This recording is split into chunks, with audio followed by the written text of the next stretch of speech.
Kita ke informasi lain, pemirsa. Mantan Menteri Perdagangan Tom Lembong mengajukan gugatan pra-peradilan ke Pengadilan Negeri Jakarta Selatan. Gugatan dilayangkan untuk membatalkan penetapan status tersangka oleh Kejaksaan Agung.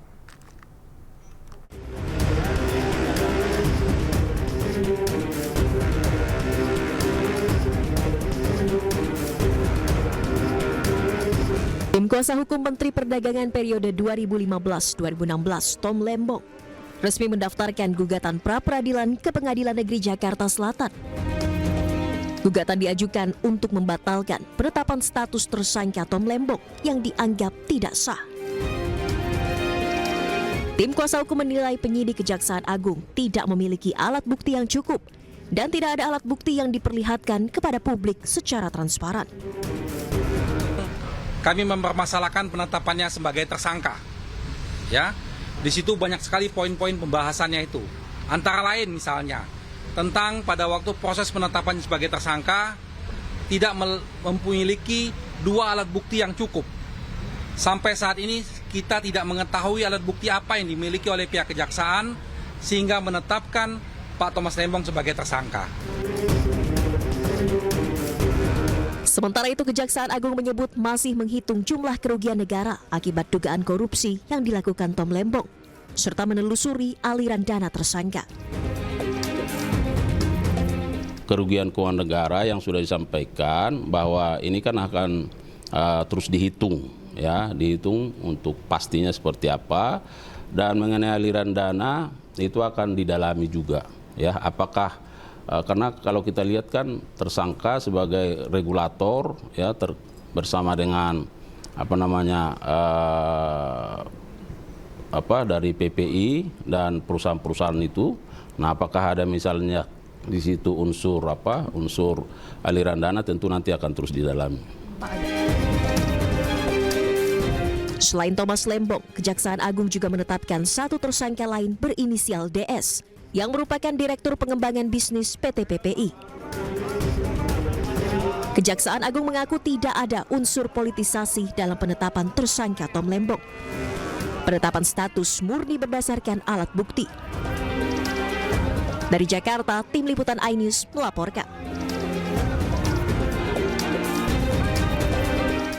Sebelumnya, Kejaksaan Agung menetapkan Thomas Trikasih Lembong sebagai tersangka kasus dugaan korupsi impor gula. Sementara menurut kuasa hukum Tom Lembong, Ari Yusuf Amir, sejumlah bukti yang disebutkan oleh Kejaksaan Agung berbanding terbalik dengan bukti yang Tom Lembong miliki.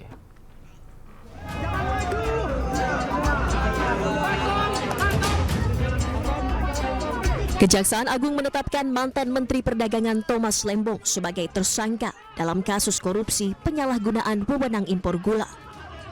Kejagung menjelaskan pihaknya memiliki dua alat bukti yang cukup untuk menetapkan Thomas Lembong sebagai tersangka. Akibat korupsi ini, negara diduga rugi hingga 400 miliar rupiah. Selain Thomas Lembong, Kejagung juga menetapkan satu tersangka lain berinisial DS yang merupakan Direktur Pengembangan Bisnis PT PPI. Menetapkan status saksi terhadap dua orang menjadi tersangka karena telah memenuhi alat bukti bahwa yang bersangkutan telah melakukan tindak pidana korupsi. Adapun kedua tersangka tersebut adalah satu, TTL selaku Menteri Perdagangan periode 2015. Yang kedua, tersangka atas nama CS selaku Direktur Pengembangan Bisnis pada PT PPI. Sementara menurut kuasa hukum Tom Lembong, Ari Yusuf Amir, sejumlah bukti yang disebutkan oleh Kejagung berbanding terbalik dengan bukti yang dimiliki dirinya. Seperti adanya catatan Sekretaris Kabinet RI 2016 bahwa Indonesia defisit gula, sehingga menyebabkan kebutuhan gula dalam negeri tidak terpenuhi. Namun Kejagung mengatakan bahwa Indonesia surplus gula, sehingga tidak membutuhkan impor.